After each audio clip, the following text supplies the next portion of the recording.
सभी को नमस्कार। आपका स्वागत है हमारे चैनल रिसेंट इन्फो पर। जैसा कि आप सभी जानते हैं, हम यहाँ दिन प्रतिदिन का अपडेट आपको प्रोवाइड करवाते हैं और हम 2 दिनों का जो अपडेट है वो एक वीडियो में देते हैं। लेकिन हम आज आपके लिए केवल एक ही दिन का अपडेट लेकर आए हैं, क्योंकि जो मई का महीना होता है वो 31 दिनों का है। तो 30 तारीख तक हम अपडेट दे चुके हैं, तो महीने का एक ही दिन बचा है, तो हम एक दिन का आज अपडेट देखेंगे। तो चलिए शुरू करते हैं बिना किसी देरी के। इससे पहले यदि आप चैनल पर नए हैं और चैनल को या फिर अभी तक सब्सक्राइब नहीं किया है तो सब्सक्राइब करके बेल आइकन घंटी ज़रूर दबाएं, ताकि हमारा आगे का अपडेट आपको मिले। और इसे अपने फ्रेंड्स के साथ सोशल मीडिया पे या कहीं और भी आप शेयर अवश्य करें, ताकि उनको भी कुछ बेनिफिट हो। सबसे पहले है जो 31 मई है, इसको विश्व तंबाकू निषेध दिवस मनाया जाता है। यानी तंबाकू का कम प्रयोग करने के लिए, तंबाकू के प्रयोग पर रोक लगाने के लिए ये जो दिवस है ये मनाया जाता है। क्योंकि तंबाकू से कैंसर जैसी बीमारियां होती हैं, जिन जो लाइलाज बीमारी होती हैं, तो उनसे बचा जा सकता है इससे दूर रहकर। इसका थीम क्या है? इसका थीम है protecting children from tobacco industry interference. यानी बच्चों को इंडस्ट्री में तंबाकू की पहुंच से दूर रखना ही ये इसका उद्देश्य है, थीम है। आगे है, किसके द्वारा ब्रिटेन से 100 टन से अधिक सोना देश में वापस लाया गया है? तो ब्रिटेन से 100 टन से अधिक, यानी 100 टन ही लगा के चलो, तो सोना वापस लाया गया है आरबीआई के द्वारा, रिजर्व बैंक ऑफ इंडिया के द्वारा। अब रिजर्व बैंक के पास 822 मीट्रिक टन सोना हो गया है। तो आगे चलते हैं। भारतीय रिजर्व बैंक आरबीआई ने एक रिपोर्ट जारी की है 2023-24। तो उसके अनुसार वित्तीय वर्ष 2024-25 के लिए भारतीय अर्थव्यवस्था की अनुमानित वृद्धि दर क्या है? तो उसके अनुसार अनुमानित वृद्धि दर है 7%। 7% जो है वो भारत की अर्थव्यवस्था की वृद्धि दर रहेगी आरबीआई की रिपोर्ट के अनुसार। आगे चलते हैं। गोल्डमैन सच ने 2024 के लिए भारत की जीडीपी कितने प्रतिशत रहने का अनुमान लगाया है? तो ये अनुमान लगाया 6.7%। क्या लगाया? 6.7%। आगे चलते हैं। जनसंचार पत्रकारिता संबंधित क्षेत्र में पढ़ाई की स्नातक की पढ़ाई पूरी कर चुके छात्रों के लिए इंटर्नशिप प्रोग्राम शुरू करने की घोषणा किसने की है? यानी जो बच्चे जनसंचार या पत्रकारिता से संबंधित क्षेत्रों में अपनी स्नातक की पढ़ाई कर चुके हैं, तो उनके लिए इंटर्नशिप प्रोग्राम शुरू किया जाएगा।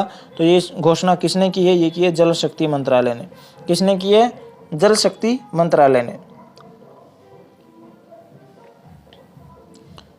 आगे है, भारत के पहले मल्टी मॉडल लॉजिस्टिक्स पार्क का निर्माण कौन सी कंपनी शुरू करेगी? तो ये जो निर्माण शुरू करेगी ये करेगी रिलायंस इंडस्ट्रीज। और कहाँ पर होगा? चेन्नई के पास होगा। तो ये भी आप ध्यान रखिएगा। आगे चलते हैं। भारत द्वारा आयोजित 46वीं अंटार्कटिक संधि परामर्श बैठक और 26वीं पर्यावरण संरक्षण समिति का आयोजन कहाँ किया गया? तो ये कहाँ पर हुआ? ये कोची में हुआ, केरल में। ठीक है, कोची कहाँ पर है? केरल में। आगे चलते हैं। T20 विश्व कप 2024 कहाँ शुरू हुआ है? तो ये T20 विश्व कप 2024 ये अमेरिका और वेस्ट इंडीज़ में होगा। तो ये भी आप ध्यान रखिएगा। आगे है, विश्व स्वास्थ्य संगठन द्वारा सेवाओं के प्रोत्साहन के लिए 2024 का नेल्सन मंडेला पुरस्कार किसे मिला है?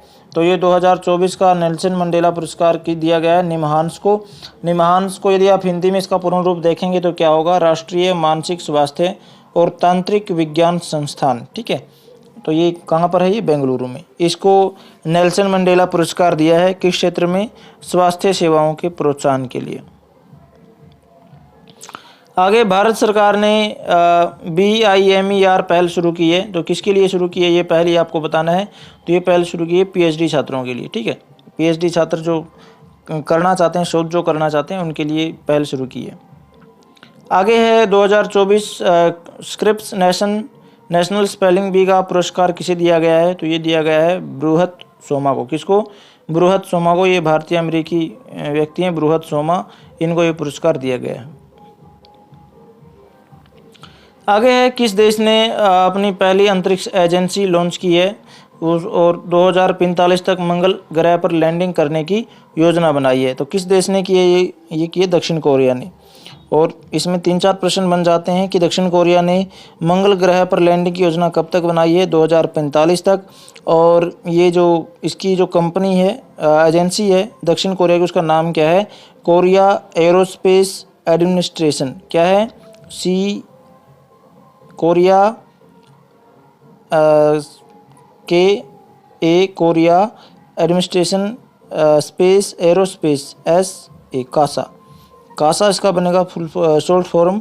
तो कासा ये दक्षिण कोरिया की एजेंसी है, अंतरिक्ष एजेंसी। आगे है, अलास्का में आयोजित रेड फ्लैग 24 अभ्यास का प्राथमिक उद्देश्य क्या है। अलास्का कहाँ पड़ता है, ये अमेरिका में पड़ता है। तो अमेरिका में रेड फ्लैग 2024 अभ्यास शुरू किया गया है। तो इसका उद्देश्य क्या है, इसका उद्देश्य है उन्नत हवाई युद्ध प्रशिक्षण के माध्यम से बहुराष्ट्रीय वातावरण में एयर क्रू को एकीकृत करना। ठीक है, और ये 2 सप्ताह का अभ्यास होता है, 2 सप्ताह ये चलता है, तो ये भी आप ध्यान रखिएगा। तो आज के वीडियो में इतना ही। मुझे आशा है कि आपको हमारे द्वारा दी गई जानकारी पसंद आई होगी। जाने से पहले लाइक शेयर सब्सक्राइब अवश्य करें और सब्सक्राइब करके घंटी जरूर दबाएं ताकि हमारा आगे का अपडेट आपको मिलता रहे। मिलते हैं अगले वीडियो में। थैंक यू, धन्यवाद।